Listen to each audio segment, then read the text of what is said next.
بسم الله الرحمن الرحيم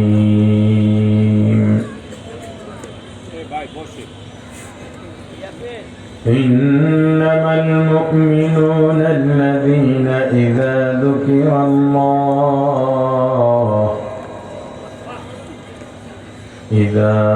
ذكر الله وجلت قلوبهم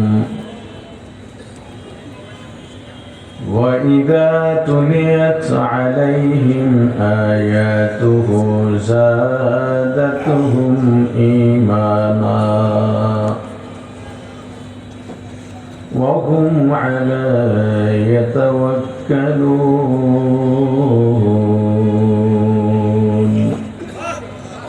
صدق الله العظيم. درود شريف اللهم صل على محمد وعلى آل محمد كما صليت على إبراهيم وعلى آل إبراهيم إنك حميد مجيد. সবাই বলি اللهم بارك على محمد وعلى آل محمد كما باركت على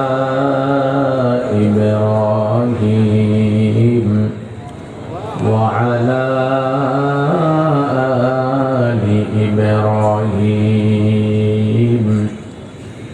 إنك حميد مجيد.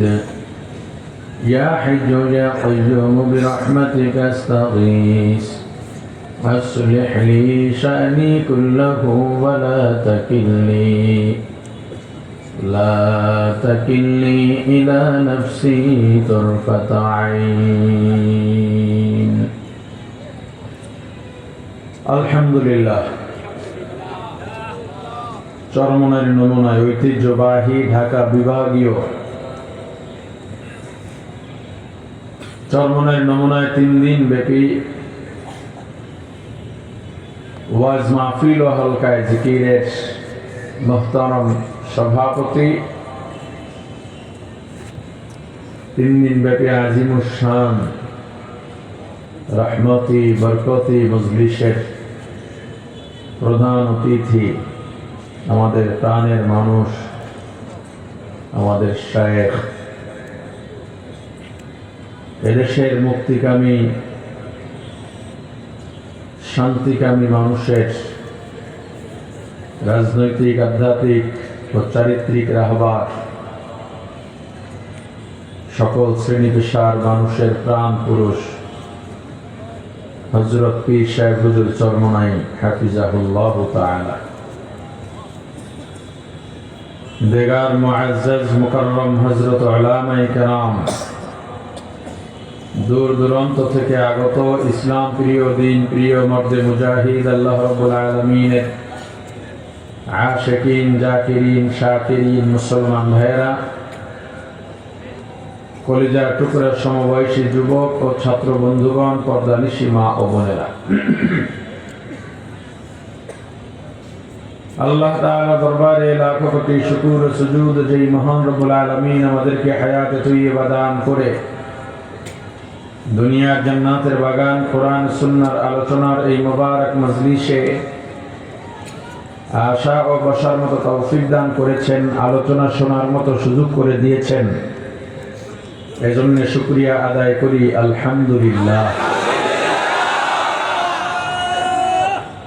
একটু জিকির করি লা ইলাহা ইল্লাল্লাহ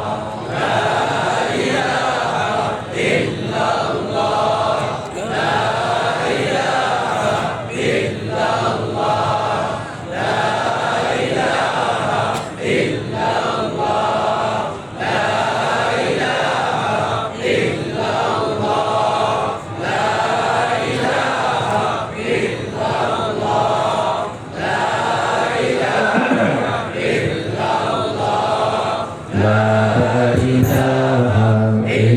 ইল্লাল্লাহ লা ইলাহা ইল্লাল্লাহ লা ইলাহা ইল্লাল্লাহ মুহাম্মাদুর রাসূলুল্লাহ।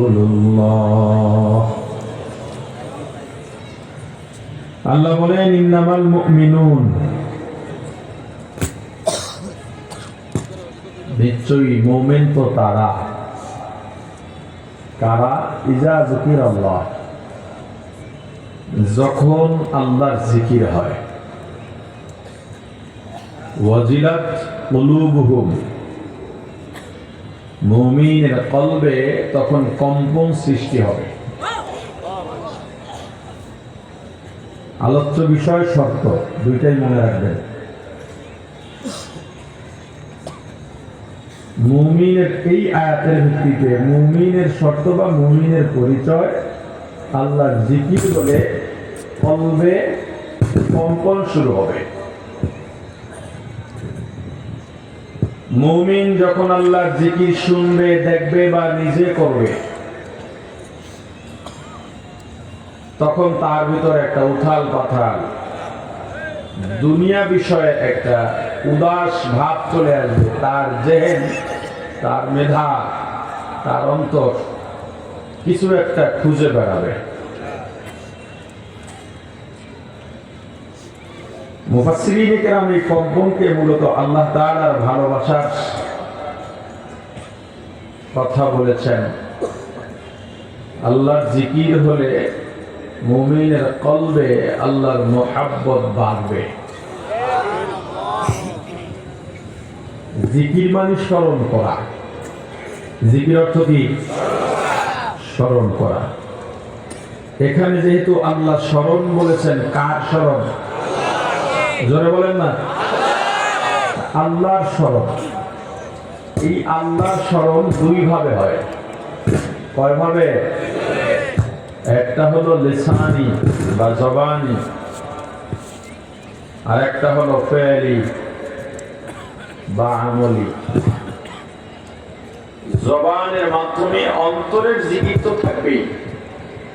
অন্তরে যেটা থাকে মানুষের কথা এবং কাজে সেটাই বের হয়। কথা বলেন। কথা জিজ্ঞেস করলে কি এমন করে কাজ, কিন্তু ভাই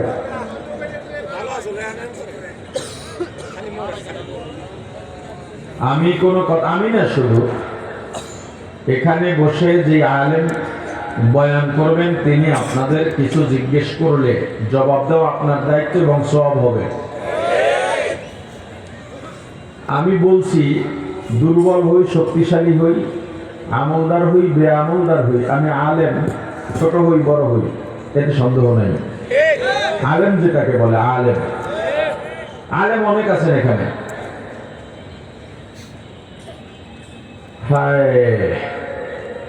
তো আলেম যখন কথা বলবেন আপনি আলেমের কথার গুরুত্ব দেবেন, এটা আপনার কাজ। আচ্ছা আমাকে বলেন তো, রাসূল করিম সাল্লাল্লাহু আলাইহি ওয়াসাল্লামের উপরে আল্লাহ যে জিম্মাদারি দিয়েছিলেন, এই জিম্মার ওজন কেমন বলতে পারবেন? কম না বেশি? ওই জিম্মাদারি হালকা না ওজনদার? জোরে কেমন ওজন? এখন যে পৃথিবী আছে, 7 জমিন 7 আসমান সহ এরকম কয়েকশো কয়েক হাজার কোটি দুনিয়া যদি এক পাল্লায় দেওয়া হয়, আল্লাহ রাসূলের জিম্মাদারির পাল্লা হালকা করা যাবে না। আল্লাহ রাসূল আছেন না ইন্তেকাল করেছেন?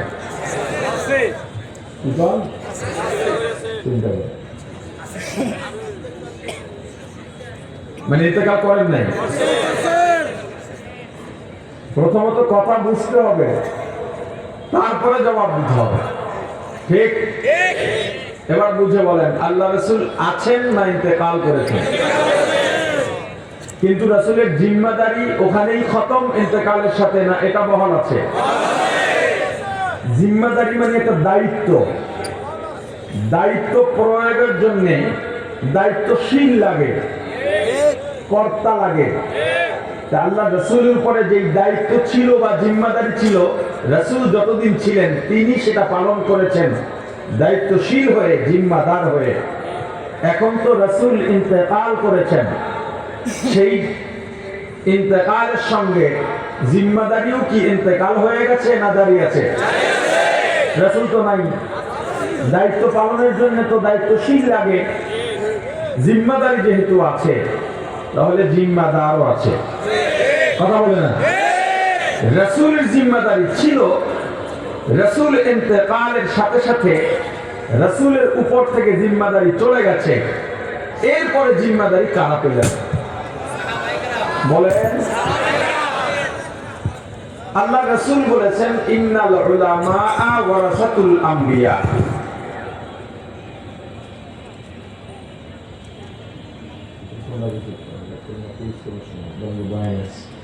মাথার উপর কথা বলে বলেন বয়ান আছে। আচ্ছা গেছে গেছে, থাক থাক। হ্যাঁ, জিম্মা আল্লাহ রাসূল বললেন এই জিম্মাদারি আলেমদের উপরে দেওয়া হলো। রাসূলের ওয়ারিস কারা?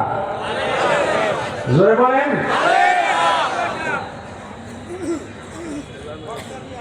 এই ভারী এবং ওজনদার জিম্মাদারি সাধারণ মানুষের উপরে দেওয়া হয় নাই, কারণ এমন ওজনদার জিম্মাদারি সাধারণ মানুষকে দিলে টিকতে পারবে না, সেই জিম্মাদারি পালনও করতে পারবে না। এটা পালন করার যোগ্য ব্যক্তি কারা বলেন? বলেন আরো জোরে বলেন। আলেম। কেমন আলেম? যে ওয়ারাসাতুল আম্বিয়া। আলেম আর ওয়ারাসাতুল আম্বিয়ার মধ্যে ব্যবধান আছে।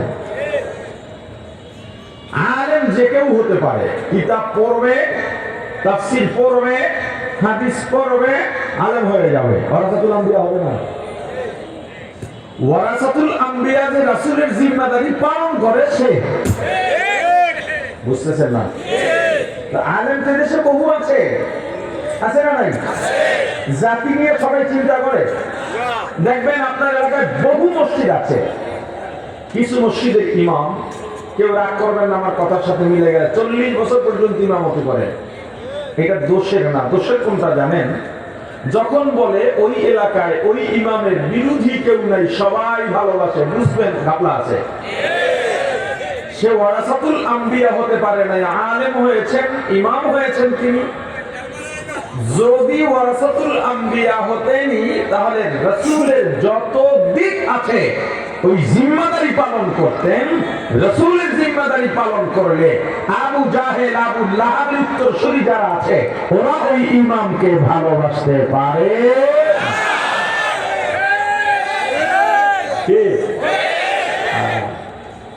আবার দেখবেন অনেক ইমাম আছে কোনো ঝামেলা নাই, কিছু ইমাম আছে মসজিদে গিয়া কি করে, যুবকদের ডাকে, ভাই কোরআন শেখো, মুরব্বীদের সাথে কোরআন শিখায়। এলাকায় বলে না এটা জায়েজ নাই, ওইটা জায়েজ নাই।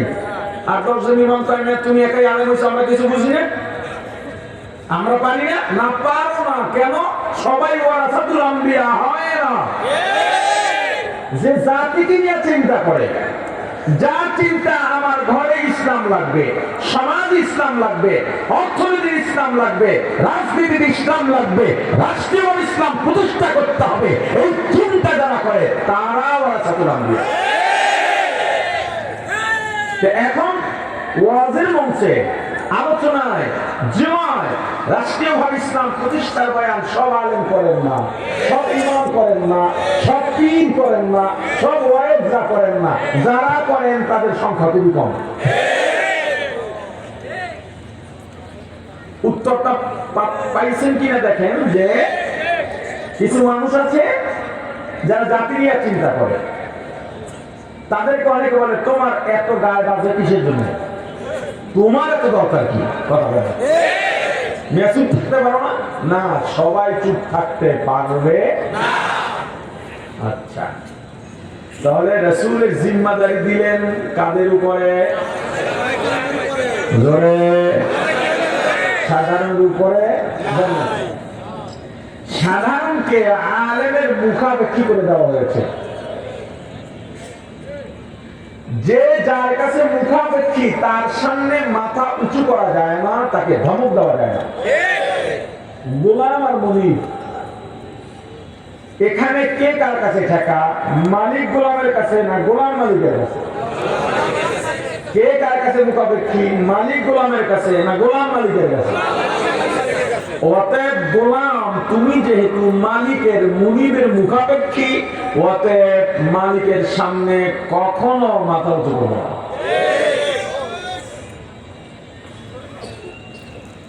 ছাত্র শিক্ষক কে কার কাছে মুখাপেক্ষী?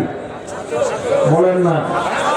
অতএব ছাত্র যার থেকে শিক্ষা নেওয়া, তার সঙ্গে বেয়াদবি করা যাবে না।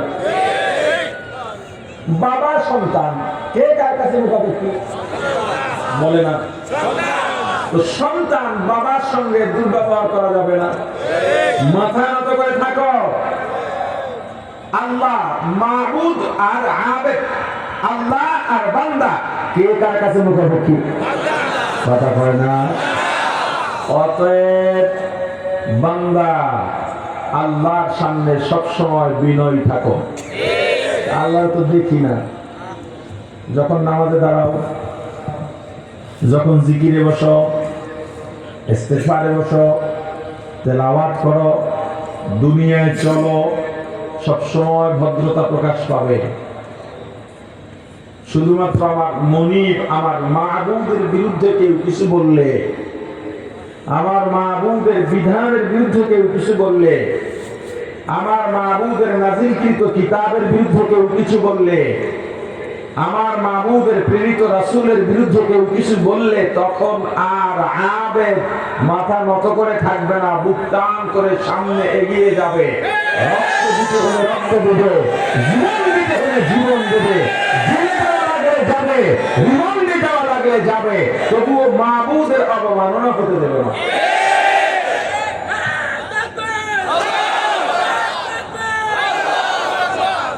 আচ্ছা, এবার বলেন আলেম আর আওয়াম। আওয়াম বুঝুন তো, সাধারণ। আলেম আর আওয়াম কে কার কাছে মুখাপেক্ষী? জোরে। অতএব আওয়াম আলেমের সামনে তোমার ভদ্রভাবে নম্র ভাষায় কথা বলতে হবে। কিন্তু একটা আশ্চর্য ব্যাপার, আপনি অসুস্থ, ডাক্তারের কাছে গিয়েছেন, ডাক্তার আপনাকে প্রেসক্রিপশন লিখে দিলেন, আপনি কোনদিন বলেছেন এই ডাক্তার এই ওষুধ কেন লিখছো? কথা বলে না। আপনি কি করলেন? প্রেসক্রিপশন নিয়ে সোজা ফার্মেসিতে চলে গেলেন। ফার্মেসিওয়ালা দেখো কোন ওষুধ কত দিনের দিছে, এটা 7 দিন, এটা 2 সপ্তাহ, এটা 21 দিন, এটা 1 মাস, বলে ফুল কোর্স দাও। ওষুধ নিয়ে খাইলেন কেন? আপনি রোগী, ডাক্তার যে ওষুধ দিছে, আমার রোগ ভালো করতে হলে এই ওষুধের বাইরে যাওয়ার সুযোগ, জোরে বলেন সুযোগ। 1 মাস ওষুধ খাইলেন, ভালো হন নাই। ভালো কেন হইলেন না? এজন্য যেই ডাক্তার প্রেসক্রিপশন দিয়েছে তাকে কোনোদিন কেউ মারতে গেছেন? ওই ফার্মেসিওয়ালাকে মারতে গেছেন? কি করলেন? আর এক ডাক্তারের কাছে গেছেন। কেন? আপনি রোগী, আপনার রোগ ভালো হতে হবে। কথা বলেন, রোগ কি হতে হবে? ভালো হতে হবে। আর এক ডাক্তারের কাছে গেছেন, উনি আগের প্রেসক্রিপশন দেখতে চাইলেন, আপনি দেখালেন, উনি আগের কিছু ওষুধ রাখলেন, কিছু ওষুধ কেটে নতুন ওষুধ দিলেন। আপনি কি তখনও বলেছেন ওই মিয়া তুমি ওষুধ কাটলা কেন আর নতুন দিলা কেন? বলছেন? বরং আপনি এবারও ওই আগের কাজই করলেন, ফার্মেসিতে গেলেন, ওষুধ নিলেন, খাইলেন। আপনি ডাক্তারের ভুল ধরলেন। বিল্ডিং উঠাবেন, ইঞ্জিনিয়ারের দ্বারস্থ হলেন, ইঞ্জিনিয়ার সয়েল টেস্ট করলেন, সার্ভে, ডিজিটাল সার্ভে আপনার জমি মাপলেন, এরপর একটা ডিজাইন দাঁড় করালেন, ফাইনালি আপনাকে লেআউট দিলেন। আপনি রাজমিস্ত্রি ডেকে বললেন এই ডিজাইনে যেখানে যা আছে এইভাবে কাজ করো, এই পিলারে 10টা রড, বারান্দার পিলারে 8টা রড, এত সুতি এত সুতি, বেসমেন্টে এত ফিট লাগবে, এতগুলো বালু সিমেন্ট লাগবে, সব মেজারমেন্ট দেওয়া আছে। রাজমিস্ত্রি যদি বলেন এত রড লাগে একটা কমাই দিই, তোর মতো রাজমিস্ত্রি লাগবে না, ইঞ্জিনিয়ারের কথা বাইরে যাওয়া যাবে না। আপনি ইঞ্জিনিয়ারের বিরুদ্ধে বললেন না, ডাক্তারের বিরুদ্ধে বললেন না, যা বললো চুপচাপ শুনলেন। কেন? ডাক্তারের ভুল ধরলেন না কেন? আপনি নিজে ডাক্তার না। কথা বলেন না, আপনি নিজে কি না? ইঞ্জিনিয়ারের ভুল ধরলেন না কেন? আপনি নিজে ইঞ্জিনিয়ার না। কিন্তু আজব কাণ্ড, আপনি কোরআন জানেন না, হাদিস জানেন না, মাসআলা জানেন না, ফতোয়া জানেন না, কেরাত জানেন না, সূরা জানেন না, বিধান জানেন না, শরিয়া জানেন না, সুন্নত জানেন না, এমনকি আমার রাসূলের জীবনীটাও জানেন না। আপনি জাননেওয়ালা আলেমকে গিয়া, ইমাম সাহেবকে গিয়া ধমক দেন, আলেমের ভুল ধরেন। দেখেন, আপনি ডাক্তারের ওষুধ চুপচাপ খাইলেন, ইঞ্জিনিয়ারের ডিজাইন ঠিক মতো ফলো করলেন, আলেমের কথা মানলেন না, বরং ভুল ধরলেন, অথচ আপনি আলেম। কারণ হলো জাতির প্রতি আলেমের প্রচন্ড মায়া। এই জন্য আলেমের এই মায়াকে আপনি দুর্বলতা ভেবে নিয়েছেন। আমার রাসূলের জাতির প্রতি, উম্মার প্রতি এত মায়া, সব নবী রাসূল ইন্তেকালের পরে আসমানে গিয়েছেন, আমার রাসূল যান নাই। আমার রাসূলকে তায়েফে এত কষ্ট দেওয়া হয়েছে, এত বেশি রক্তাক্ত করা হয়েছে, সব পশু পাখি আসমানের সমস্ত ফেরেশতারা কেঁদেছেন। আসমানের সকল ফেরেশতা জীবনে 2 বার কেঁদেছে। কয়বার?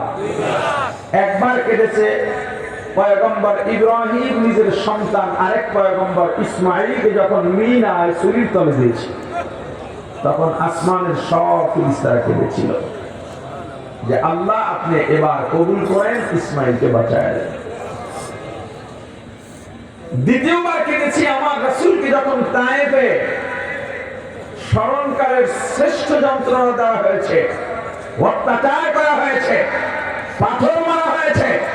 আমার রাসূলের পৃথিবীর শ্রেষ্ঠ সুন্দর দেহ মুবারকে এক একটা পাথর পড়েছে, সঙ্গে সঙ্গে শরীরের চামড়া ফুটো হয়ে ফিনকি দিয়ে রক্ত বের হয়ে গেছে।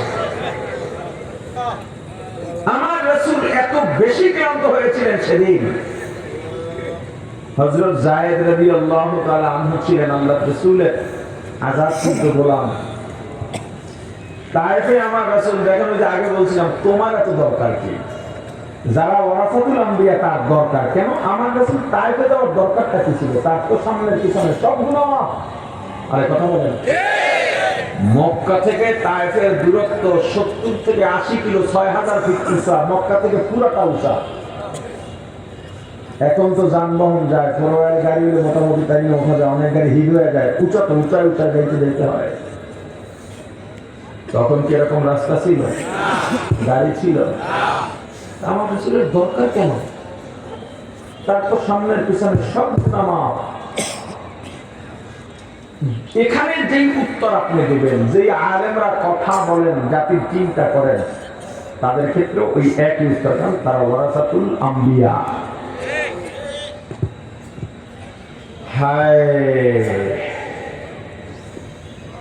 আমার রাসূল 2টা কথা চিন্তা করে তায়েফে গেছেন তো দাওয়াত দিতে। রাসূলের দুধ মায়ের একটা সম্পর্ক তায়েফের সঙ্গে, শ্বশুর বাড়ির একটা সম্পর্ক তায়েফের সঙ্গে। আমার রাসূল ভেবেছেন এখানে যেহেতু আমার আত্মীয়, আমি যদি এখানে দ্বীনের দাওয়াত দিই তাহলে তারা একেবারে আমাকে ফালাইয়া দেবে না। 3 দিন মতান্তরে 10 দিন আমার রাসূল চুপচাপ ছিলেন, তায়েফে গিয়ে কিছু বলেন নাই। তায়েফের প্রান্তরে নবীজি যেদিন দিনের দাওয়াত দিতে যান, সেদিন নবীজি আমার কত আঘাত সহিলেন, এতিম নবীজি সেদিন কত আঘাত সহিলেন হয়ে অসহায়। তায়েফের প্রান্তরে নবীজি যেদিন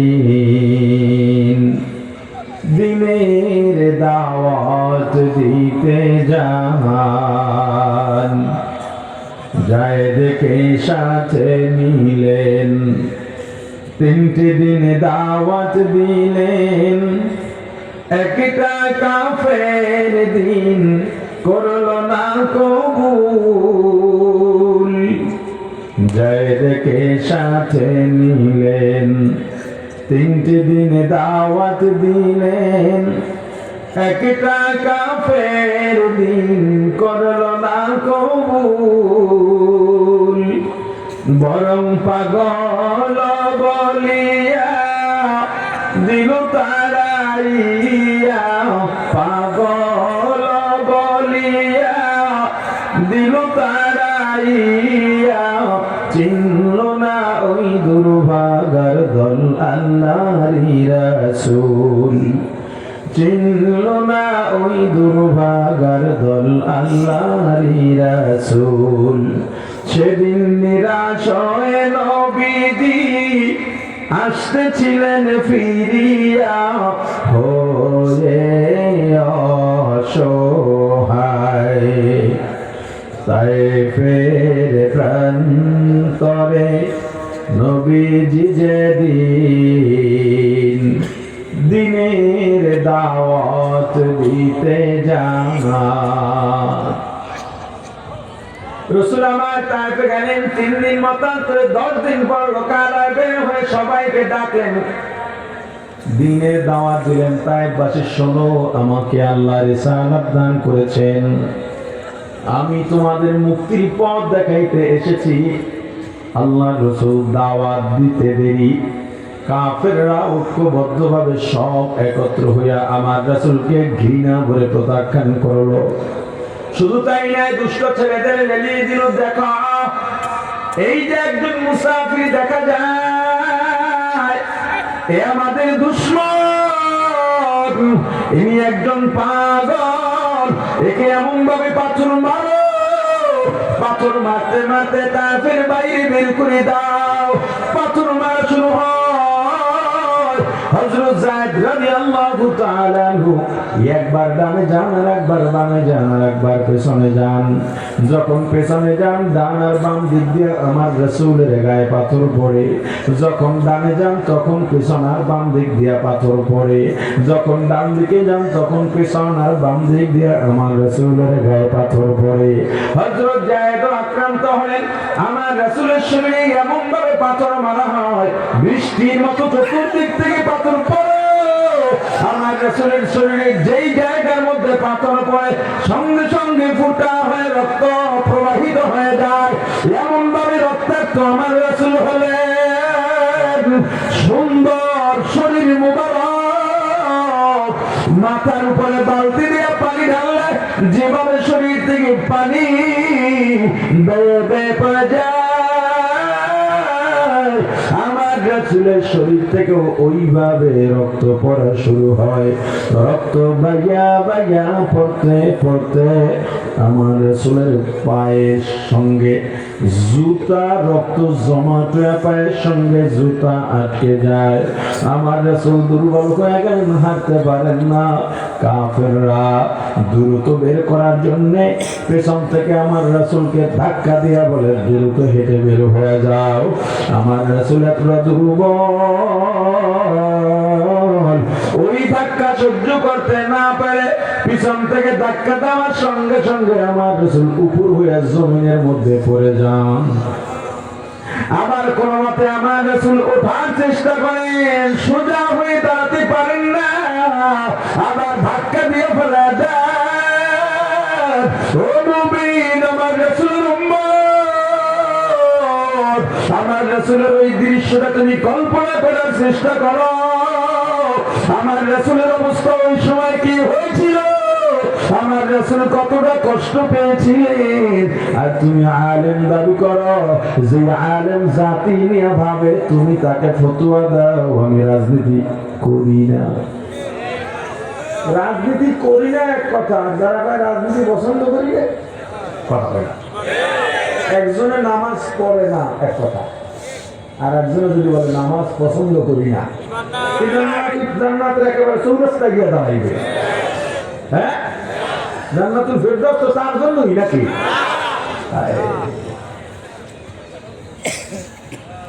রাসূল আমার জায়েদের কাঁধে হাত দিয়া কোনো মতে খুঁড়িয়ে খুঁড়িয়ে হাঁটতে হাঁটতে তায়েফের অদূরে পাহাড়ের পাদদেশে গিয়া বসে। সেখানে গিয়া হাত দুইটা বাড়ায় দিয়েছেন, আমার আল্লাহ আপনি সাক্ষী থাকেন। ওরা বলে আমি নাকি ওদের শত্রু, ওদের দুশমন। ওরা বলে আমি নাকি পাগল। আপনি সাক্ষী থাকেন, আমি তো পাগল না, ওদের দুশমন না।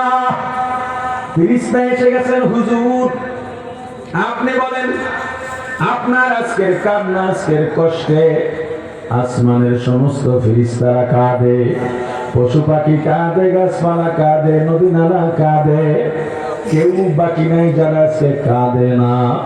আপনার কষ্ট, আপনার কান্না, আপনার কষ্ট কেউ সহ্য করতে পারে না। আপনি যদি বলেন ওদেরকে এই এলাকা ওলট পালট করে ধ্বংস করে দেব, আমার রাসূল কি বললেন? না না, এটা করবে না। কত দয়ার নবী আমার, কত মায়ার নবী। না, এটা করো না। ওরা যদি আমাদের চিনত, এটা করতো না। ওরা চিনে নাই, যখন চিনবে ওরা আমার সাথী হবে। ওদেরকে মেরে ফেললে আমি কার কাছে সালাতের জিম্মাদারি নিয়ে যাব? ওরা যদি নাও মানে, ওদের পরবর্তী প্রজন্ম আমাকে মানবে। সেই রাসূলের রওজায় যাও, হাজী সাহেবরা, লক্ষ লক্ষ মানুষ রওজার সামনে দিয়ে ঢোকে, লাইন ধরে সালাম দিচ্ছে। ওই জায়গাটা এমন জায়গা, পাথর দিলের ব্যক্তি ঢুকলেও তো মোমের মতো গলে যাওয়ার কথা। আফসোস, এই লাখ লাখ হাজিদের মধ্যে দুই একজন দেখা যায় পাগলের মতো কাঁদে, গাল বাইরে বাইরে পানি পড়ে, আর বাকিরা মোবাইলে শুধু ভিডিও করে। কেউ আবার নিজের বউরে ভিডিও কল দেয়, বউ ভিডিও কলে রওজার উপরের ভাগটা দেখে, আর নিজের বউরে বাকি সবাই দেখে। যদি আল্লাহ কাউকে কবুল করেন, মক্কা মদিনায় সবাই কিন্তু যাইতে পারে না। কারা যায় জানেন? যাদেরকে আল্লাহ দাওয়াত দেন। ওখানে আল্লাহ আগে নাম লিস্ট করেন, এরপর দাওয়াত দেন, তুমি আসো আব্দুর রহমান। আল্লাহর দাওয়াত পাইয়াও যারা গাদ্দারি করে ওখানে গিয়া, যারা মক্কা মদিনায় যায় তারা তো জান্নাতি হইয়া ফেরার কথা বলে না। এই যে আমার রাসূলের মায়া উম্মতের প্রতি, ওলামায়ে কেরাম সেই মায়া পেয়েছেন। আল্লাহ রাসূলের জিম্মাদারি যতগুলো সব ওলামায়ে কেরাম পেয়েছেন, সাথে মায়াটাও পেয়েছেন। এজন্য আপনি যখন আলেমকে গালি দেন, আওয়ামী লীগ বিএনপির মতো আপনাকে দল বাইন্দা আর গ্রুপ মারতে যায় না। আরে আপনি আওয়ামী লীগ বিএনপি বলেন কি, নিজেরাই তো মারামারি করে। একজনের সাথে আর একজনের না বললে আধিপত্য বিস্তার কেন্দ্র করে, দেখেন না? গত ফ্যাসিস্টে তারা দলীয়ভাবে নিজেরা মারামারি করে শত শত মানুষ শেষ। আর 5 আগস্টের পরে এ পর্যন্ত এখনো ক্ষমতায় যায় নাই, বিএনপির নিজেরাই মারামারি করে 200 উপরে কত। কিন্তু আপনি আলেমের বিরুদ্ধে বলেন, গালি দেন, তবু আপনার কিছু বলে না, বরং তারা আবার দোয়া করে, আল্লাহ বুঝে নাই, আপনি বুঝ দিয়ে দেন। এবার আসেন, আপনি ডাক্তারের কাছে গেছেন, আপনি ডাক্তার না, তবুও যদি ভুল ধরেন, এমন খামখেয়ালি মানুষ আছে না? ভুল ধরতেই পারে, আপনি ধরলেন ভুল, না পাওয়ার প্যারাসিটামলের ডাক্তার তো সবাই, এই ওষুধ দিচ্ছেন কেন, বলতেই পারে কথার কথা। আপনি ধমক টমক দিয়ে ডাক্তারের ওষুধ খাইলেন না, অন্য ওষুধ খাইলেন, এটা আপনার শরীরের কিছু ক্ষতি হতে পারে, কিন্তু গুনাহ হবে না। কথা বলুন, ডাক্তারের ভুল ধরলে কি হবে না? আপনি ইঞ্জিনিয়ারের ভুল ধরতে পারেন, এখানে 10টা রড দেবো না, কাট 4টা রড বাদ দিয়ে 6 রড দিয়ে এখানে পিলার কর। এতে আপনার বিল্ডিং কিছুটা দুর্বল হতে পারে, কিন্তু কি হবে না, কথা হবে না, কি হবে না। কিন্তু আলেমের ভুল ধরলে গুণ হবে। আপনি তো রোগী, আলেম আপনাকে যেই ওষুধ দেয়, আর যদি কোনো মতে আপনি সহবত ক্রিয়া করতেই পারেন, আপনার শায়েখ যেই ওষুধ দেবে কোনো প্রশ্ন নাই, আপনি রোগী, আপনাকে সেটা সেবন করতে হবে। যদি দেখেন আপনার আমলের পরিবর্তন না হয়, তবুও তাকে দোষারোপ করতে পারবেন না। আপনি অন্য আলেমের কাছে চলে যান, সেখানে গিয়ে আবার ওষুধ খাওয়া শুরু করেন। কার কাছে যাবেন সেটা মূল বিষয় না, আপনাকে সুস্থ হইয়া কবরে যাওয়া লাগবে। আপনার যে কলব আছে এই কলব নিয়ে গেলে হবে না। প্রত্যেক মুমিনের মধ্যে এই বাসনা থাকতে হবে, আমার দ্বারা সবার উপকার হবে, আমি আমার কথা দিয়ে কাউকে কষ্ট দেব না, আমি আমার হাত দিয়ে কাউকে কষ্ট দেব না। রাষ্ট্রীয়ভাবে ইসলাম প্রতিষ্ঠায় ওলামায়ে কেরাম যা বলবেন আমাকে তাই মানতে হবে, যেহেতু তুমি আলেম না। হ্যাঁ, কথা বলে না। এখন আলেমরা যদি আপনাকে বলেন আসেন ইসলামের পক্ষে রায় দেন, তখন আপনি ফতুয়া মারেন কে? কথা বলে না। আচ্ছা, আমি যে আসছি, আমি এটা তো চরমনের মঞ্চ, কিন্তু চরমের পক্ষে বলতে আসিনি, মাথায় রেখেন। আমি আওয়ামী লীগ বিএনপির বিরুদ্ধে বলতে আসিনি, আমি ইসলামের পক্ষে বলতে আসছি। এই ইসলামের পক্ষে বললে যদি কারো বিরুদ্ধে যায়, কারো পক্ষে যায়, সেটা আলোচকের দেখার বিষয় নয়। কারণ আমাকে অনেক মাহফিল আগে, এখন অতটা বলার সাহস করে না। নতুন ওয়াইজ যারা, তারা আবার এগুলো ফেস করে, স্টেজ উঠে থাকে, হুজুর একটু কোরআন হাদিস দিয়া করিলেন। এর মানে কি জানেন? মানে হইল অমুকের বিরুদ্ধে বললেন না, মানে বুঝাইতে চায় কোরআন হাদিসে শুধুর বিরুদ্ধে নাই, কথা বলে না। কোরআন হাদিস দিয়ে বলতে গেলেই তো এক দলের বিরুদ্ধে যাবে, এক দলের পক্ষে যাবে। যদি জিজ্ঞেস করে কি সমস্যা, বললে কি আছে, কথা বলে না। কিসের চাপ? মেম্বারের চাপ, চেয়ারম্যানের চাপ, এমপির চাপ, মন্ত্রীর চাপ, সরকারের চাপ, দারোগার চাপ, ওসির চাপ, এসপির চাপ, ডিসির চাপ। আমি বলি আমারও একটা চাপ আছে। বলে আপনার আবার কিসের চাপ? আমি বলি আমার আল্লাহর চাপ। আল্লাহ কি বলে আমাকে চাপ দিলেন? ফাদাক্কির, তুমি বয়ান করতে থাকো। ইন্নামা আনতা মুযাক্কির, তুমি তো বয়ানই করতে পারবা, তুমি তো সিরফ ওয়াইজ। লাসতা আলাইহিম বিমুসাইতিক, তোমাকে দারোগা ওসি এসপি বানায়া পাঠাই নাই, ধরে নিয়ে রিমান্ডে নিয়ে এরপরে জোর করে স্বীকারোক্তি নেবা, এটা তোমার কাজ না। কেন? ইন্নাকা লা তাহদি মান আহবাবতা, হিদায়াতের মালিক কে? আল্লাহ।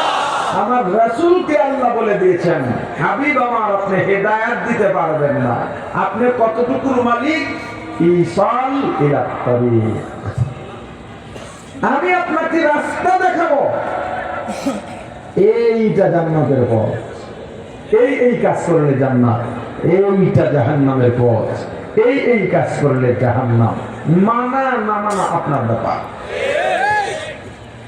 এখন অনেক জায়গায় দেখেন আমরা কতটা ধ্বংসের মুখে চলে গিয়েছি।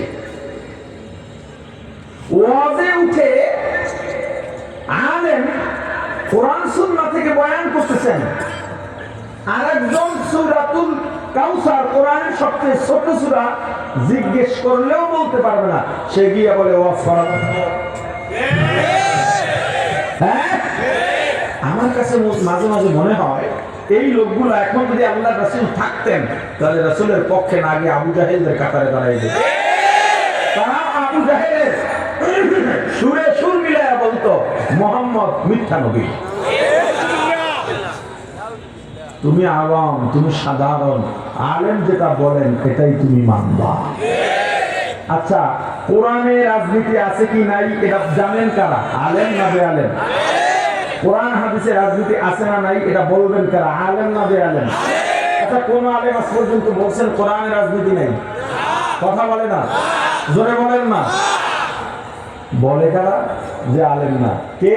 যে স্টেজ উঠে আলেমদেরকেও সুন্দরভাবে সম্বোধন করতে পারে না, বলে উলেমায়ে কেরাম। হ্যাঁ, এরপরে সালাম দেয়, আসসালামু আলাইকুম। এসে আলেমের ভুল ধরে আর বলে আপনি রাজনীতির আলোচনা করেন কেন? আমি রাজনীতির আলোচনা করব না অর্থনীতির আলোচনা করব না ভোটের আলোচনা করব? তোমার থেকে আমার শিখতে হবে। আমার যা শেখা তা তো আল্লাহ ইলমে ওহির মাধ্যমে শিখিয়ে দিয়েছে। তুই বেটা কে আমাকে বাধা দেওয়া? আমি এখানে বসছি দুইটা পদ নিয়ে। কয়টা? জোরে বলেন। একটা পদের নাম শিক্ষক, আর একটা পদের নাম চিকিৎসক। আপনারাও দুইটা পদ নিয়ে স্বেচ্ছায় বসে গেছেন। টাকা দিয়ে দিয়ে ভাড়া দিয়ে আপনাদের কাছে বিরিয়ানির প্যাকেট দেখাই আনছে। যেই শীত, সুবহানাল্লাহ, এর মধ্যেও বসে আছেন কারণ আপনি রোগী, আপনার শেখা দরকার, আপনি ছাত্র। হ্যাঁ, এলেমে, জ্ঞানে, বয়সে, তাকওয়ায়, পরহেজগারিতে, বিচক্ষণতায়, অভিজ্ঞতায়, সব দিক থেকে আপনি আমার চেয়ে অনেক উঁচা মানুষ হতে পারেন। কিন্তু এই মুহূর্তে আমি যেহেতু এখানে, আপনি যেহেতু ওখানে, আমি আপনার শিক্ষক, আপনি আমার ছাত্র, আমি আপনার চিকিৎসক, আপনি আমার রোগী। আবার যখন বয়ান থেকে নেমে যাবো তখন আল মুসলিম আপনি মুসলিম, তখন বেরলে, তখন সবাই সমান সমান। অতএব আমার ছাত্রকে আমি কি বলবো, আমার রোগীকে আমি কোন ঔষধ দেব, যে ডাক্তার না, ওষুধের নামও জানে না, তার থেকে সেটা আমি শিখবো না। আমার প্রেসক্রিপশন যেভাবে প্রেসক্রাইব করা দরকার আমি ওইভাবেই করবো। কথা বলে না? আপনাকে ঈমান বাঁচাবার জন্য যা যা বলা দরকার, যেমন মনে করেন এখন সামনে ভোট, ভোট দিয়ে আপনি জাহান্নামে যাবেন, আমি দেখতেছি, আমি মসজিদের খতিব, আপনাকে অবশ্যই বলতে হবে আমার আপনি কোন ব্যক্তিকে বা কোন নীতিতে ভোট দিলে জাহান্নামে যাইতে পারেন, কোন দিকে ভোট দিলে আপনি জান্নাত পাইতে পারেন। কথা বলে না? না, দলের নাম বলার তো দরকার নেই। আমাদের কুড়িগ্রাম মাহফিলে গেছে, এখন আমাদের লোকেরা শুধু ভয় পাইতেছে, মেজো হয়তো গরম কথা কম, কি জানি কইরা লাগে, কি জানি কইরা লাগে। অনেক কষ্ট করে মাহফিলের আয়োজন করছেন তারা, এই বিসি নিষেধ, এই নিষেধ, বহু নিষেধ। আমাদের সেক্রেটারি জেনারেল কাকায় হেও বলছেন, জিজ্ঞেস করতেছেন যে হুজুর বলছেন নি মেজো সাহেব? বলছি, সমস্যা নেই। সবাই বলতেছে, স্টেজে যখন বসে খুতবা পড়ি তখন আমার এই কানে কানে করে জাহান্নামের বয়ান করে নেন। আচ্ছা, আমি বললাম ঠিক আছে, আমি কোন দলের পক্ষেও বলবো না, বিপক্ষেও বলবো না, ইসলামের পক্ষে বলবো কি বলবো না? আর আসতে পারি, ইসলামের পক্ষে বলবো কি বলবো না? আমি যদি দেখি আপনি ভোট দিয়া জাহান্নামে যান, আপনাকে সতর্ক করা আমার দরকার আছে না নাই? আমি যদি দেখি আপনি ভোট দিয়া জান্নাতে যাওয়ার সুযোগ আছে, শুধু ভোট দিয়াই না, অন্যান্য আমলের সঙ্গে ভোটও যুক্ত হতে পারে, সেটা আমি বলবো কিনা? কথা বলে না? এখন কইবেন, অনেকে কয় অনেক হুজুররা ভোটের কথা কই একটা বেহেশত বিক্রি করে। আবার কি কয় যে কোরআনের কোথাও ভোটের কথা আছে, যে কয় ও তাফসীরে পড়লে কই। কোরআনে আছে না না আছে জানে কারা? যে কইতেছে তো আলেম না, তো তাফসীরে পড়লে কোরআনে। কথা কয় না? বিরক্ত হন? আরে বেটা, ভোট তো আমরা জান্নাতে যাওয়ার জন্য দিই, রাজনীতি তো আমরা ইবাদত হিসেবে করি। ইবাদত না হইলে রাজনীতির পেছনে আমরা ঢুকতাম না। হ্যাঁ, ঈশা হুজুর কালকে বলতেছেন, সবসময় আল্লাহর দ্বারা দোয়া করি, আল্লাহ যেন আমাদের ঈমান হেফাজত করে এবং এমন কোনো সিদ্ধান্ত যেন আমার মাধ্যমে না হয় যাতে দ্বীন ও ঈমান হেফাজত। শিশুর মতো একজন সরল মানুষ হচ্ছে। আল্লাহ তার হায়াতে বরকত দান করেন, আল্লাহ তার ইলমে বরকত দান করেন, আল্লাহ তার ইলমে বরকত দান করেন, আল্লাহ তার সিহাতে বরকত দান করেন, আল্লাহ তার মিশনে বরকত দান করেন, শকুনের থাবা থেকে হেফাজত করেন। ভোটের কারণে কেমনে জাহান্নামে যেতে পারে? আপনারা কইেন আমি কোন দলের পক্ষে বা বিপক্ষে কইনি, না কমু না, কমু না, কোন দলের পক্ষে বিপক্ষে আমি কমু না, আমি শপথ করলাম আমি ইসলামের পক্ষে করি। কিয়ামতের ময়দান আল্লাহ হাজী সাহেবরে ডাকবেন, এ হাজী এদিকে একটা ভাব লইয়া যাইবে, কারণ কিয়ামতের ময়দানে 10 জন ব্যক্তি বিনা হিসাবে জান্নাত পাবে। কয়জন? এর মধ্যে একজন কে? হাজী সাহেব যাবে, বহু আমল করছে দুনিয়াতে, আল্লাহ বলবেন তোমার পথ এদিকে। এটা কোন পথ? হবে এটা জাহান্নামের পথ। আমি জাহান্নামে যাবো কেন? ওই দেখ চান্দাবাজি যে করছে গুনার পাহাড় হয়ে গেছে, ওদিকে দেখ ডাকাতির গুনার পাহাড়, ওই দেখ চুরির গুনার পাহাড়, ওই দেখ মিথ্যার গুনার পাহাড়, ওই দেখ দখলবাজির গুনার পাহাড়।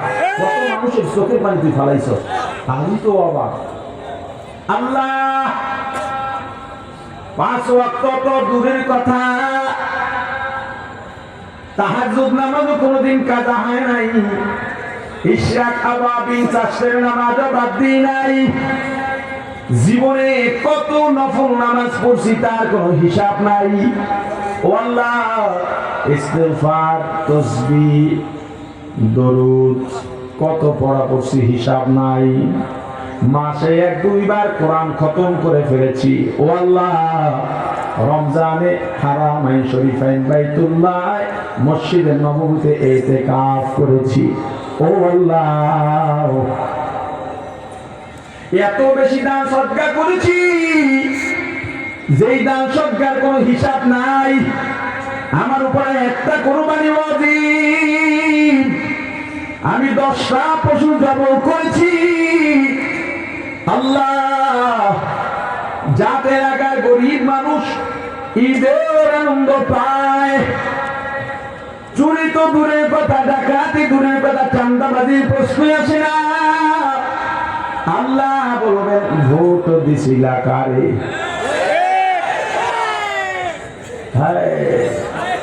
তুমি ভোট না দিলে অমুকে পাস করতে পারতো না। তোমার ভোটের সমর্থন পাইয়া চাঁদাবাজি করছে, চুরি করছে, ডাকাতি করছে, চাঁদার ভাগ পাইছনি না পাই নাই, চুরির ভাগ পাইছনি না পাই নাই, চুরি ডাকাতির টাকার ভাগ পাও নাই, কিন্তু গুনাহটা ঠিকঠাক ভাবে পাইয়া গেছো। কোন দলের বিরুদ্ধে কইছি? কোন দলের পক্ষে কইছি? কি পক্ষে বলছি? কথা বলে না। আবার একটা ভোটের কারণে আল্লাহ জান্নাতও দিতে পারেন। কিভাবে? ওই গোপন করতে গিয়া ইসলাম বাস্তবায়নের জন্য তুমি যদি রাষ্ট্রীয়ভাবে ইসলাম প্রতিষ্ঠার জন্য একটা সিল মারো আর আল্লাহর কাছে বলো, আল্লাহ এর থেকে আমার আর কোনো শক্তি নাই, আমার হাতে ক্ষমতা ছিল ভোট দাও, আমি এই জন্য ভোট দিলাম, তোমার প্রার্থী যদি নাও যেতে তুমি জিতে গেছ।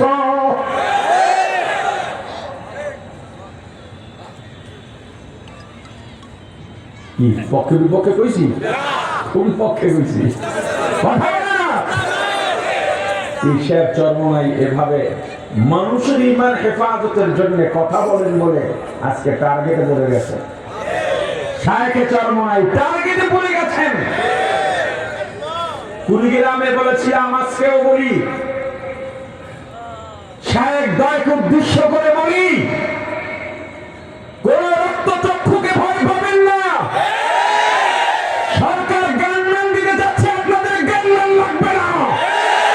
লক্ষ লক্ষ আপনার ভক্তবৃন্দ আছে, ইসলামের সৈনিক আছে, যারা আপনার ডানে থাকবে, আপনার বামে থাকবে, পেছনে থাকবে, সামনে থাকবে,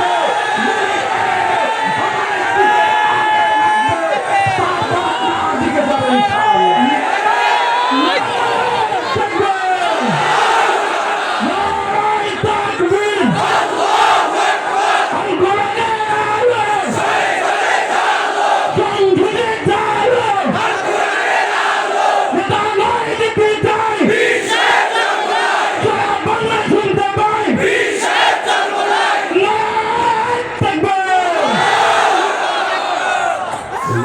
কোরআনের আলো এই স্লোগান ঠিক না। স্লোগান দিবেন কোরআন সুন্নাহর আলো। হুদা সংসদে জ্বলবে, ঘরে বাইরে জ্বলবে, সব জায়গায় জ্বলবে। ঠিক, আমরা ইসলামের পক্ষে আছি। ইসলামের পক্ষে থেকে মরলেও লাভ, জিতলেও লাভ, না খেয়ে থাকলেও লাভ, খাইয়ে থাকলেও লাভ, নেতা হইলেও লাভ, কর্মী হইলেও লাভ, জেলে গেলেও লাভ, রিমান্ডে গেলেও লাভ, মার খাইলেও লাভ। ইসলামের লস নাই। আল্লাহ কবুল করেন। হায় ইন্নামাল মুমিনুনা আল্লাযীনা ইযা যুকিরাল্লাহ, মুমিন তো তারা যারা আল্লাহর জিকির হবে তখন ওয়াজিলাত কুলুবুহুম, কলবের মধ্যে কম্পন তৈরি হবে, আল্লাহর ভালোবাসা বাড়বে। ভালোবাসা যত বাড়বে আল্লাহর মুহাব্বতের পাক খাবে, ঘোল পড়বে। জোয়ার ভাটার নদীতে দেখবেন যখন জোবা হয় পূর্ণিমা অমাবস্যায়, পানি বাড়ে, স্রোত বাড়ে, নরমাল স্রোতে ঘোল পড়ে না, পানি পাক খায় না। পানি যখন বাড়ে, স্রোত বাড়লেই দেখবেন ঘোল পড়ে, পানি পাক খায়। স্রোত যত বাড়ে এটা তত বড় হয়। ঘোল পাক কাকে বলে দেখবেন পানি চারদিক থেকে ঘুরে মাঝে বিশাল সুড়ঙ্গ হয়ে যায়, মাঝে মাঝে বিকট শব্দ করে। যত স্রোত বাড়বে তত বেশি ঘোরের ওই ঘূর্ণিও বাড়বে। ওই ঘূর্ণি এত তীব্র হয় জাহাজ গেলেও খেয়া ফেলায়, ট্রলারও খেয়া ফেলায়। ওই নদীতে যত ময়লা ভাসে ঘোলে সব ময়লাগুলো টানতে টানতে খাইয়া ফেলায়। বান্দা মুমিনের কলবে যখন আল্লাহর মহাব্বত বাড়ে, আল্লাহর ভালোবাসা বাড়ে, বাড়তে বাড়তে ওই কলবের মধ্যে একটা ঘোল পড়ে, পাক পড়ে। ওই জায়গায় দুনিয়ার যত বড় লোভনীয় অফারের গুণ আসুক না কেন, লোভ আসুক না কেন, আল্লাহর মহাব্বতের ঘোলে খাইয়া ফেলায়। মুমিনকে ধোঁকা দিতে পারে না। কলবে যত গুনাহ আছে ওই গুনাহগুলা টানতে টানতে টানতে ওই ঘোলে খাইয়া ফেলায়। আল্লাহর মুমিন যারা আল্লাহর জিকিরে মশগুল থাকবে, জবানি জিকির সুবহানাল্লাহ, আলহামদুলিল্লাহ, আল্লাহু আকবার, লা ইলাহা ইল্লাল্লাহ। পীরের মুরিদ হয়ে থাকে, আপনাকে যদি ইল্লাল্লাহ জিকির দিয়ে দেয় ঔষধ হিসেবে, ইল্লাল্লাহ জিকির, আল্লাহ, দরুদ শরীফ, ইস্তেগফার, এগুলো কোরআনের তেলাওয়াত। এই জবানি জিকিরের মধ্যে আফদালুয যিকরু লা ইলাহা ইল্লাল্লাহ। আর একটা আমার রাসূল বলেছেন আফদালুয যিকরু তিলাওয়াতুল কুরআন। লা ইলাহা ইল্লাল্লাহর জিকির উত্তম, কোরআনের তেলাওয়াত উত্তম জিকির। মুমিন যখন জিকির শুনবে নিজেকে আর ধরে রাখতে পারবে না, দুনিয়া বিষয় উদাসীন হয়ে যাবে, মনের মধ্যে আল্লাহর মহাব্বত বাড়া শুরু হবে। মুমিন যখন এভাবে তার ঈমান নিয়ে সামনে বেড়ে যায়, আল্লাহ বলেন ওয়াল্লাযী আনজালা সাকিনাতা ফি কুলুবিল মুমিনিনা লিয়াজদাদু ঈমানাম মা'a ঈমানিহিম। ওই মুমিনের কলবে আল্লাহ সাকিনা ঢালেন, রহমত ঢালেন, আরো বেশি আল্লাহর ইশক মহব্বত ঢেলে দেন। এটা ঢেলে দিলে কি হয়?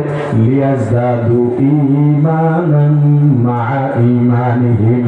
মুমিনের কলবে যতটুকু ঈমান থেকে থাকে তার সাথে আল্লাহ ঈমান যোগ করে মুমিনের ঈমান বাড়ায় দেন, আল্লাহর মহব্বত আরো বাড়ায় দেন। ওই মুমিন যখন আমার আল্লাহর মহব্বতে টইটম্বুর হয়ে যায়, দুনিয়ার কিচ্ছু ভালো লাগে না, টাকা পয়সা ভালো লাগে না, বিবি বাচ্চা ভালো লাগে না, দুনিয়ার ক্ষমতা ভালো লাগে না, যেখানে যায় সেখানে খোঁজে আমার আল্লাহ। ও গাছের দিকে তাকায় আমার আল্লাহকে খুঁজে, আসমানের দিকে তাকায় আমার আল্লাহকে খুঁজে, চন্দ্র সূর্যের দিকে তাকায় আমার আল্লাহকে খুঁজে, ওই পানির দিকে তাকায়, নদীর দিকে তাকায় আমার আল্লাহকে খোঁজে। ফাআইনামা তুওয়াল্লু ফাসাম্মা ওয়াজহুল্লাহ। আল্লাহ বলেন বান্দা যাদের কলবে আমি আল্লাহর মুহাব্বত, আমি আল্লাহকে খুঁজে বেড়াও, যেদিকে তাকাইবা আমি আল্লাহ। ওরে বান্দা যেদিকে ঘাড় ফিরাইবা আমি আল্লাহ, তুমি গাছের দিকে তাকাইলে ঘাড় দেখতে পাও, আর আল্লাহ আশিক আল্লাহওয়ালা গাছের দিকে তাকাই আমার আল্লাহকে খুঁজে পায়, মাছের দিকে তাকাই আমি আল্লাহ আমার আল্লাহকে খুঁজে পাই। কিভাবে এই গাছটা উঠলো, কে বানাইলো, কেন বড় হইল, এত বড় আসমানটা কে বানাইলো, এত সুন্দর সূর্য কে দিল, আমার আল্লাহকে খুঁজে ব্যাকুলতা বাড়ে। সবাই রাতে ঘুমায়, আল্লাহর ওই মহাব্বতী বান্দা রাতে ঘুমায় না। যত বড় শীত হোক না কেন, ও ঠান্ডা পানি দিয়ে ওযু করলেও আর মজা লাগে। ও যদি শীতের মধ্যে দাঁড়ায়, নামাজে দাঁড়ায় এই মজা লাগে। ও সিজদায় গেলে আর সিজদা থেকে উঠতে চায় না। ও জিকিরে বসলে যত আমার আল্লাহকে ডাকে, তত বেশি মজা লাগে আমার দয়ার মাওলা রে।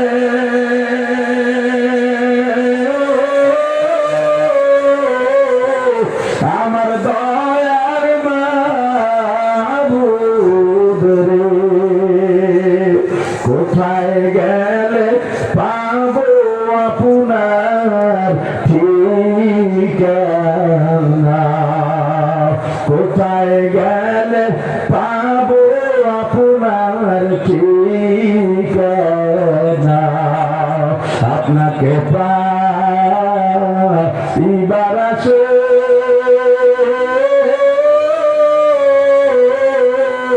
ঘুরি আমি দেশ বিদেশে, মাহফিল ময়দানে করলাম বিছানা, চরমনারি ময়দানে করলাম বিছানা। ওর বিন কলবের মধ্যে আমার আল্লাহর জায়গা দাও, ইয়াউমা লা ইয়ানফাউ মালু ওয়ালা বানুন। এই দুনিয়ার সন্তান সন্ততি ক্ষমতা টাকা পয়সা কিচ্ছু মাল দৌলত কিয়ামতের ময়দানে ফায়দা দেবে না। কি ফায়দা দেবে? ইল্লা মান আতাল্লাহ, যারা আমি আল্লাহর কাছে আসবে কলবিন সালিম, একটা পরিচ্ছন্ন কলব নিয়া। পীরের মুরিদ হইলা চরমনাই হুজুরের হাত ধরলা, তোমার জীবনের অন্যতম শ্রেষ্ঠ একটা সিদ্ধান্ত, এই হাত আর ছাড়বা না। তোমাকে যে ঔষধ ছাড় দিয়েছে, এই ঔষধ গুলো সেবন করো। আল্লাহর ফজল করবে, তুমি আল্লাহ ওয়ালা হইয়া আল্লাহর প্রিয় বান্দা হইয়া কবরে যাইতে পারবা। কবরের সম্পর্কে যদি ভয় না ঢুকে, মাঝে মাঝে কবরের স্থানে গিয়া দাঁড়াও, ওই কবরের সঙ্গে কথা বলো, ওই কবরের দিকে তাকাও। ওরে মাটি তোর মধ্যে আমার আশা লাগবে। আজরাইল যখন আসবে, আজরাইলের চেহারা কেমন হয় জানি না। ও আজরাইল যখন আসবে কেমন করবো, এই কবরে কি হয় জানি না, কবরে কেমনি থাকবো। এরপরে তুমি মাঝে মাঝে তোমার জীবনের গুনাহগুলো সামনে নিয়ে আসো, এরপরে দেখবা গুনাহ দেখলে আর মানুষই মনে হবে না, অনুতপ্ততা আসবে। ওই সময় ওই সুযোগে আমার আল্লাহর দরবারে তওবা করো, আর ঈমান হেফাজতের জন্য বেশি বেশি দোয়া করো। আল্লাহ কবুল করেন, বলেন আমিন। আরো জোরে বলেন আমিন। খাঁটি মুমিন হতে চাই কি চাই না? আরো জোরে বলেন। এটা কি মুখে বলছেন না অন্তরে আছে? এই যে এত বড় বাগান, এই 90-এর দশক থেকে শুরু করেছেন এই দেশের আধ্যাত্মিক এবং রাজনৈতিক ফিল্ডে ইতিহাস সৃষ্টি করা মহান ব্যক্তিত্ব, অবিসাংবাদিত নেতা হযরত পীর সাহেব চরমনাই রাহমাতুল্লাহ আলাইহি। হায়,